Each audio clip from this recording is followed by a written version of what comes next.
Bueno, me presento, mi nombre es Juan Sebastián Murillo Clavijo. En este momento voy a empezar a exponer sobre la legislación internacional y comercio global. Lo primero es hablar un poco de la historia de la legislación internacional en el marco de lo comercial. El primer hecho fue el capitalismo, es ese sistema que se dio en 1600, económico y social, que propende por la libertad de mercado y propiedad privada.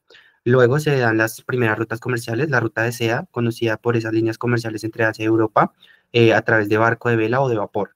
Luego la revolución agrícola en el 1700 y ya pues acá se apropia la producción y explotación de la naturaleza en el sistema agrícola más avanzado que en los inicios de la humanidad. Ahora se usan pues vehículos de madera, hierro, selección de semillas, fertilización.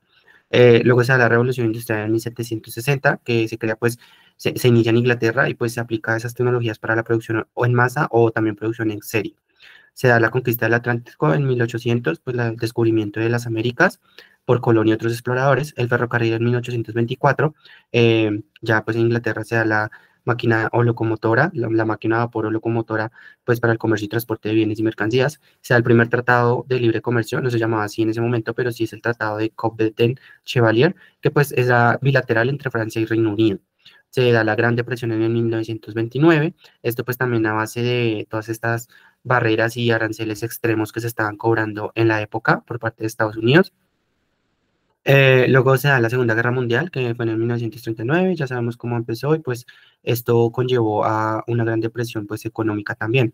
Luego la ONU en 1945 se crea cuando se termina la Segunda Guerra Mundial y pues esta ya es una entidad o un organismo internacional muy importante, fundada en primera instancia por 51 países, pero luego fueron muchos más y pues ya sabemos que abarca varios enfoques como la paz, la seguridad internacional, el progreso social, económico y derechos humanos. El GATT fue muy importante, fue un acuerdo general sobre aranceles aduaneros y comercio, y pues abarca ya el comercio internacional con mayor auge en mercancías y aquí se sientan las bases para los TLC modernos. Luego se da la globalización en 1955 a través del comercio y flujos financieros e incluso transferencias de conocimiento y mano de obra. Ya se empieza a hablar de Internet en esta época. El auge de los TLC se da en 1990, sobre todo en la región de América Latina y pues también en otras regiones en realidad. Fue como a nivel mundial que se empezaron a hablar de TLCs, pero a nivel más mundial, pero en su enfoque regional. Luego ya se da la Organización Mundial del Comercio en 1995 y cinco y pues este ya es como el ente de la legislación internacional comercial más importante. Se da pues obviamente entre muchas naciones la firma, o sea, hacen parte de esta organización y pues se da un libre comercio. Ya Brexit en 2016 es la salida de la Gran Bretaña de la Unión Europea y pues esto devalúa la libra esterlina. Y la guerra comercial entre China y Estados Unidos pues a partir de 2018 que lleva hasta estos años, hasta la actualidad y pues es por el aumento de los aranceles entre el 10 y el 25% entre estos dos países. El sistema multilateral, pues es ese sistema que reúne varias naciones y que pues logra que esas naciones tengan como ese accionar conjunto para temas globales como la seguridad, la diplomacia, la paz, el comercio, entonces el cambio climático. Entonces la ONU es como esa organización internacional que es la columna vertebral de que todos estos países miembros tengan ese sistema multilateral y no solo bilateral o pues individual, ¿no? Pues que se presentan estos cinco beneficios que podemos ver acá y ya sea la participación más de las pymes en el comercio internacional, se aumenta la efectividad en la productividad, crecimiento económico y empleos, reducción de costos de bienes y servicios por el aumento de la oferta debido a las importaciones y exportaciones, y ya se propende por una igualdad para todas las economías.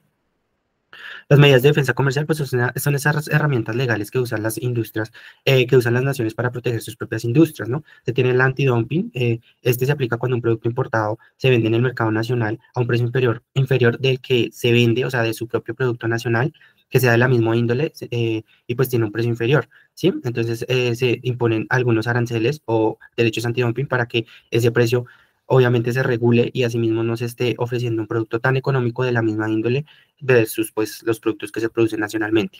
Las subvenciones son más un tema de las ayudas financieras otorgadas por los gobiernos o entidades públicas a empresas o sectores específicos. Es decir, que el mismo gobierno favorece a algunas empresas y nacionales y esto genera de que haya una deslealtad con los productores extranjeros. Entonces, pues obviamente si se produce más barato en el interior y eso se exporta, pues los productores extranjeros estarían en desventaja. Otra medida es la de salvaguardia. Entonces, en esta medida ya es cuando existe un incremento repentino y masivo de las importaciones de un mismo producto o de un mismo tipo de productos. Esto pues hace que sea, aunque no es desleal, pues se hace que se afecten los productos internos y obviamente se tienen que poner algunas restricciones temporales mientras que se regula esa cantidad de importaciones. Y otro tema que tenemos es las aduanas en el comercio internacional. Las aduanas, pues obviamente es toda esa autoridad que hace cumplir las legislaciones tanto nacionales como internacionales en cuanto a exportaciones e importaciones. Se tiene que, pues, las funciones son el control y facilitación del comercio, verificar mercancías, documentos y todos los requisitos legales para que se importe o se exporte. Se recaudan tributos como aranceles, impuestos y tasas aduaneras y esto, pues, mejora obviamente la economía de los países y se crea una protección de la economía nacional para que pues no se presenten estos anteriores eventos que estábamos hablando de antidoping o salvaguardias. Em, y previene la entrada de productos falsificados o subsidiados que perjudican la industria nacional. La seguridad y control fronterizo, obviamente, pues la lucha contra el contrabando, narcotráfico, lavado de dinero, terrorismo, todo esto lo hacen las aduanas.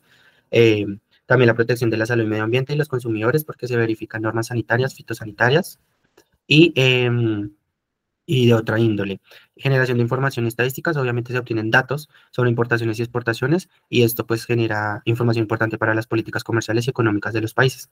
El tratado internacional que yo escogí para exponer es el Acuerdo General sobre Aranceles Aduaneros y Comercio GATT. Este se dio después de la Segunda Guerra Mundial y me pareció interesante por su efecto posguerra.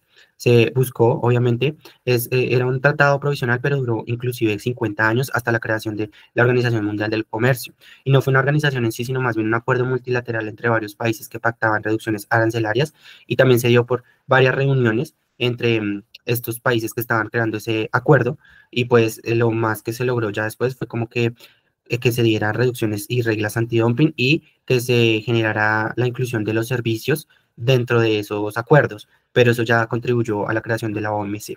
Los efectos positivos obviamente fue la disminución de los aranceles, venían de unos aranceles extremadamente altos y cayeron del 40 al 5%. Esto favoreció demasiado la acción comercial internacional y se dio una integración económica mucho más grande entre las naciones. Sin embargo, tuvo un carácter provisional, se presentaron algunas limitaciones porque no era algo como una organización mundial, ya con unos, digamos, entes reguladores o unos tratados ya más específicos, sino que era más un acuerdo, unos acuerdos al aire libre, pero no se tenía como algo más estipulado. Y también era débil para promover la erradicación de la desigualdad con los países que son más, pues, o que están en vía de desarrollo o que eran más pequeños en su momento. Y ya pues la reflexión final es que obviamente todo este tema del comercio internacional y la legislación internacional es demasiado importante para empresas que importen y exporten, pero también a nivel nacional para entender todos esos efectos de incluso el aumento de precios en algunos productos o en algunos insumos y todo esto afecta obviamente a las economías nacionales y pues también es importante entender cómo funcionan todas estas organizaciones internacionales que regulan toda esta actividad.